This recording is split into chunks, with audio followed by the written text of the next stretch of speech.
Pilipinas, una sa ating mga balita. Sumiklab ang tensyon sa labas ng tanggapan ng Independent Commission for Infrastructure o ICI sa Taguig matapos itong tangkang pasukin ng ilang rallyista.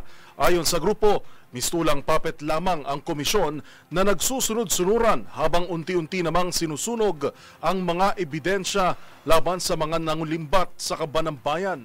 Ang pinakahuling detalye ihahatid live ni Giselle Ricafort. Giselle, kamusta na dyan?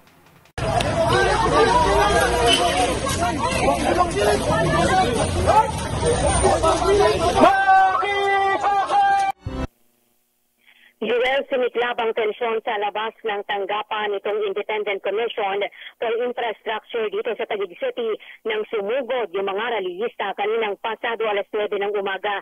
Tinangkang pasukin ng mga miyembro ng People's Surge ang gate ng DOE compound kung nasaan itong opisina ng ICI na mabilis naman na naharangan ng mga pulis at security guard dito sa lugar. Nauwi pa sa tulakan ng tensyon pero makalipas pa yung ilang minuto, nagsagawa na lamang ng programa ang grupo na kusang nag-disperse din kalaunan. Tinawag nilang puppet ng administrasyon ng komisyon, imbes daw na panagutin sina Pangulong Bongbong Marcos at VP Sara Duterte na may pinakamalaki umanong kasalanan sa mga Pilipino. Gamit yung spray paint, sinulatan nila ng mga kataga na korap ang bitbit nilang mga larawan ng Pangulo, pangalawang Pangulo at ng mga diskaya maging ng ICI. Ayon sa tagapagsalita ng People's Surge na si Mimi Doringo, may nangyayari umanong cover-up sa investigasyon ng komisyon na wala pa rin na ipakukulong hanggang sa ngayon. Sawang-sawa na anya yung mga tao sa mga palabas sa Senado, gayon din sa Kamara at ngayon naman sinusunod na umano yung mga ebidensya laban sa mga nangulimbat sa kaban ng bayan. Nais ng grupo na palitan ng mga lider mula sa iba't ibang sektor ang mga opisyal ng komisyon dahil sigurado nila na hindi sila mababayaran kapalit ng interes ng sambayanan. Pakinggan natin si Doringo. Alam naman natin sino ba nagpwesto sa mga taga-ICI, yung mga nasa pwesto ngayon. Kung sila pa rin naman, yung maililigtas, edi alam natin, may nangyayaring cover-up.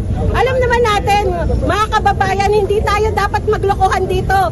Hindi dapat maligtas si Marcos Jr., hindi dapat maligtas si Sara Duterte dahil sila ang pinakamalaki ang pagkakautang sa taong bayan. Hindi lang yung mga kontraktor, hindi lang mga congressman. Lahat ng sangkot, yun ang panawagan ng taong bayan. Lahat ng sangkot dapat managot saan man sila nakapwesto sa ating pamahalaan. Hinihingan pa ng media ng pahayag o ng reaksyon ang Independent Commission na nagsabi naman na maglalabas daw sila anumang oras mula ngayon. Ito si Giselle Ricafort para sa Diesel HQ sa Pilipinas, una sa Pilipino. Live mula sa tanggapan ng ICI sa Taguig, maraming salamat Giselle Ricafort.